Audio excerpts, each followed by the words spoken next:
قد يقول بعض السلفيين نحن نتبع السلف الصالح ولا ننزل شيخ الإسلام ولا غيره منزلة السلف إن لم يقله جميعهم، وهذا يدل على أنهم غير مدركين لواقعهم. سيقولون قال شيخ الإسلام. أين كلام السلف؟ السلام عليكم ورحمة الله وبركاته. نحمده ونصلي ونسلم على rasulihil karim, amma ba'd. Teman-teman semua, ada salah satu akun Salaf Wahabi yang sering berkomentar di channel YouTube kami. Dan komentarnya itu sama semua. Rata-rata komentarnya itu isinya sama, yaitu dia berkomentar berdoa agar dilindungi dari firqah Asy'ariyah dan Al-Maturidiyah. Jadi komentarnya begini: ya Allah, lindungilah kami rakyat Indonesia dari kesesatan firqah Asy'ariyah dan Al-Maturidiyah. Jadi Salafi Wahabi ini menganggap Imam Asy'ari dan Imam Al-Maturidi dan pengikut-pengikut dari Asy'ari dan Al-Maturidi itu semua adalah orang-orang sesat, orang-orang yang jauh dari kebenaran, orang-orang yang menyimpang dari kebenaran. Nah, ini adalah pemahaman Salafi Wahabi. Padahal orang-orang Salafi Wahabi ini mengaku bahwa mereka bermanhaj salaf. Mereka mengaku pengikut ulama salaf. Padahal mereka sendiri menyesatkan ulama-ulama salaf. Jadi perlu teman-teman ketahui, Imam Asy'ari, Imam Al-Maturidi itu semua adalah ulama-ulama salaf yang hidup sebelum tahun 300 Hijriah. Ketika orang-orang salaf ini tanya, kamu salaf mana? Salaf mana yang kamu ikuti? Maka mereka akan menjawab, kami ikut Albani, kami ikut Muhammad bin Abdul Wahab, kami ikut Shalih Fauzan, kami ikut Syekh Utsaimin, kami ikut Ibnu Taimiyah. Jadi menurut mereka, ulama-ulama salaf itu hanya orang-orang ini saja. Mentoknya itu Ibnu Taimiyah. Padahal dari semua ulama-ulama yang mereka sebutkan, dari Albani, Shalih Fauzan, Syekh Utsaimin, bin Baz, Muhammad bin Abdul Wahab, Ibnu Taimiyah, ini tidak ada satupun di antara mereka yang hidup di zaman salaf, hidup di masa salaf. Karena salaf itu adalah generasi yang hidup sebelum tahun 300 Hijriah. Berarti selama ini mereka hanya mengaku-ngaku salaf saja. Sebenarnya mereka bukan salaf, tapi yang lebih cocok adalah Wahabiyah, karena mereka mengikut kepada pendapat-pendapatnya Muhammad bin Abdul Wahab yang cenderung kepada mengkafirkan orang-orang yang tidak sepaham dengan mereka. Contohnya orang yang ziarah kubur dikafirkan, orang yang tawasul dikafirkan, orang yang berbuat perkara-perkara yang baru, yang perkara baru tersebut belum pernah ada di zaman Nabi, itu dibid'ahkan. Inilah pemikiran-pemikiran mereka yang mereka adopsi dari pemahaman ulama-ulama yang mereka anggap salaf itu. Jadi kalau Anda mengaku salaf, tapi Anda mengkafirkan Imam Asy'ari, Anda mengkafirkan Imam Al-Maturidi, ketahuilah bahwa Anda bukanlah salaf, tapi Anda Wahabi atau salaf palsu. Kemudian teman-teman semua, ulama-ulama salaf itu juga sepakat membagi bid'ah menjadi dua, yaitu bid'ah mahmudah dan bid'ah mazmumah, yaitu bid'ah yang dipuji dan bid'ah yang dicela. Dalam artian bid'ah itu ada dua, bid'ah hasanah dan bid'ah sayyi'ah. Sedangkan orang-orang Wahabi yang mengaku bermanhaj salaf itu tidak membagi bid'ah, semuanya rata, kullu bid'atin dhalalah, semua bid'ah itu sesat tanpa terkecuali.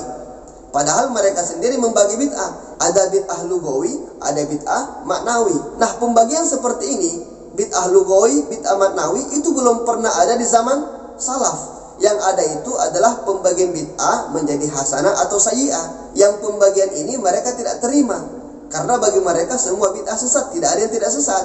Nabi sendiri mengatakannya. Jadi kalau kalian mengaku bermanhaj salaf tapi tidak membagi bid'ah menjadi dua, berarti kalian itu bukan salaf asli, tapi kalian hanya salaf palsu atau Wahabi yang mengaku bermanhaj salaf. Kalau menurut pendapat Imam Malik, bid'ah dhalalah itu adalah bid'ah yang berhubungan dengan akidah. Jadi akidah-akidah yang menyimpang, yang tidak sesuai dengan akidah Ahlussunnah wal Jamaah sebagaimana diterapkan oleh Imam Asy'ari dan Al-Maturidi, maka akidah yang menyimpang dari Asy'ari dan Al-Maturidi itulah yang dinamakan bid'ah dhalalah, seperti Mujassimah, Musyabbihah, Qadariyah dan lain sebagainya. Inilah yang dimaksud bid'ah dhalalah. bukan maulid, bukan tahlilan, ya. Karena maulid tahlilan ini sebenarnya ada dasarnya. Cuman orang-orang salafi karena kedangkalan otak mereka tidak memahami dasar daripada maulid dan tahlilan itu sendiri. Padahal mereka pelaku bid'ah yang sesungguhnya. Mereka berakidah mujassimah, musyabbihah, menyamakan Allah dengan makhluk, menganggap Allah itu di atas bertempat. Nah, inilah sebenarnya akidah yang berbahaya dari Salafi Wahabi. Nah, teman-teman semua, dalam video kali ini saya akan memutarkan satu video dari seorang mantan Salafi Wahabi, murid dari Syekh Utsaimin, yang mana beliau ini akan membongkar kedok Salafi Wahabi atau kesesatan Salafi Wahabi. Nah, untuk lebih jelasnya kita langsung saja dengar videonya teman-teman ya. يتعلق بالدعوة السلفية العصرية. هذه الدعوة فيها انحراف في المسار، فيها خلل علمي وإشكالات علمية. والخلل العلمي هو أنهم نزلوا شيخ ابن تيمية والشيخ محمد بن عبد الوهاب والمشايخ المعاصرين منزلة السلف، فحينما ينزلون هؤلاء منزلة السلف سيقدسون أقوالهم وسيعتبرون أخطاءهم أقوالا صائبة. هذا هو الانحراف في المسار. قد يقول بعض السلفيين نحن نتبع السلف الصالح ولا ننزل شيخ الإسلام ولا غيره منزلة السلف، إن لم يقله جميعهم، وهذا يدل على أنهم غير مدركين لواقعهم. سيقولون قال شيخ الإسلام. أين كلام السلف؟ ليس عندهم كلام للسلف. إذن يدعون أنهم يتبعون السلف ومستندهم شيخ الإسلام. هذا ما معناه؟ نزلوا شيخ الإسلام منزلة السلف. لو سألت سلفيا حتى لو كان طالب علم مبتدئ فقلت له هل تنقسم البدعة إلى حسنة وسيئة؟ ماذا سيقول؟ لا تنقسم. هذا الكلام من المسلمات عند السلفيين. ما مستندكم من كلام السلف على أن البدعة لا تنقسم؟ سيقولون مثلا قول النبي صلى الله عليه وسلم كل بدعة ضلالة. هل نحن نختلف في اتباع الحديث؟ لا نختلف.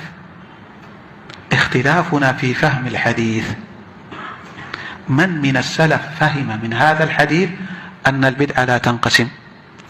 ماذا سيقولون حينئذ؟ قال شيخ الإسلام ابن تيمية. أين كلام السلف؟ بل الأدهى من هذا،